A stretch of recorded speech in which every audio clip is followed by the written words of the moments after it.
Hey everyone, and welcome back. We're going to be talking about our foundational styles and components really quickly, just so you know how to use them and how I went about creating some of these things. So we have our typography section. This has been something that we've been working on for quite some time here. And ultimately, it's still the same. We've built out the H1 to H5, showing you which pixel sizing we have here in the line height. Same with the body copy and the label copy. So this is going to be really helpful for just feeling anything text related within our designs. As you can see over here, they're split up into the headings, body, and the label sections. So just really quick standardization of it all. We don't need something really big. We're just working on a mobile app with, a handful of screens. When it comes to the color styles, everything is similar to as it was. We have the three main color styles over here for our primary yellows. And another thing I do want to reference is that we do have these circles that are indicators of the actual colors that we're going to be using the majority of the time, whether it be these 300 colors, or I even have the 800, 600, 400, and 200 colors in like steps. So I'll use like 800 for the majority of headings and so on and so forth. Same with our accents with green, red, blue, and purple. Oops, let's just fix that while we're here. So we have a bunch of different options here to play with, and if we look over here, we can see even our accents are labeled even with that little circle. So that way when I go to use it like this, I can see which circles are there. Just easy for us to just pick those out. So you can still use all these other colors, but sometimes you just want to keep consistency, especially with a massive neutral palette. Now onto imagery. So we do have a bunch of images, and that's perfect for our products. So I have books, fashion, music related images, and electronic related images. You can expand upon this. Over here I just have the name. They're going to be under the folder books. Let's take a look. So we'll have products, and we'll have like books and 01, 02, 03, 04 as is over here.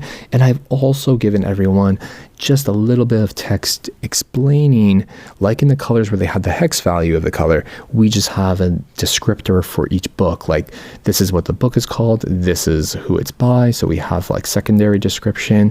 Same with all the other items over here. So that's going to be really helpful to fill in our different project cards.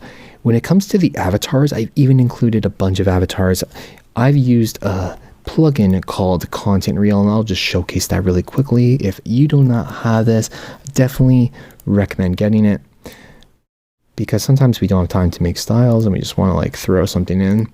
So all you need to do is come to that image tab, select like a layer.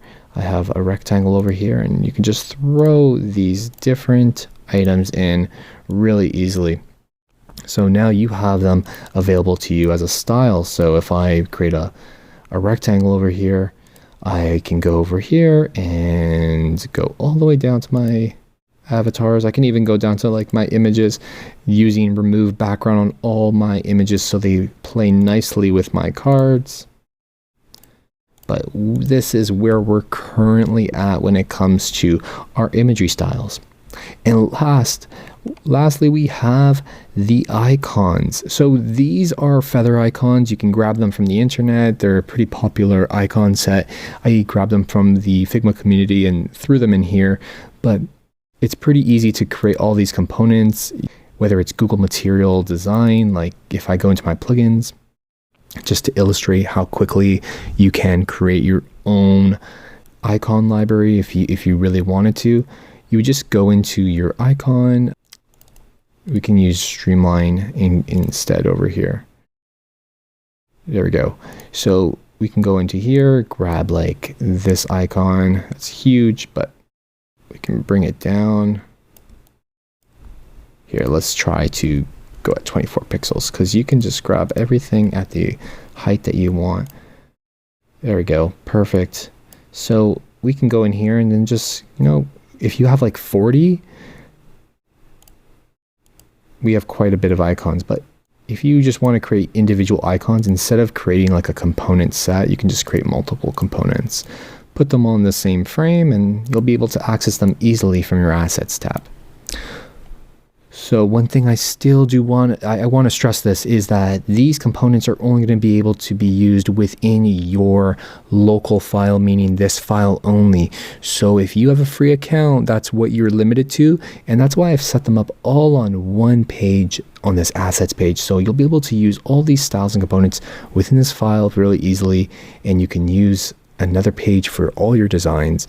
And if you do have a professional account, you'll be free to easily publish that. So if I want to publish these styles and components, I can go in there, any changes, just hit publish, and all these changes that I've just made in regards to like the colors, as you saw, they will be successfully published, and you can use them either across different files if you have a professional account, or within this file.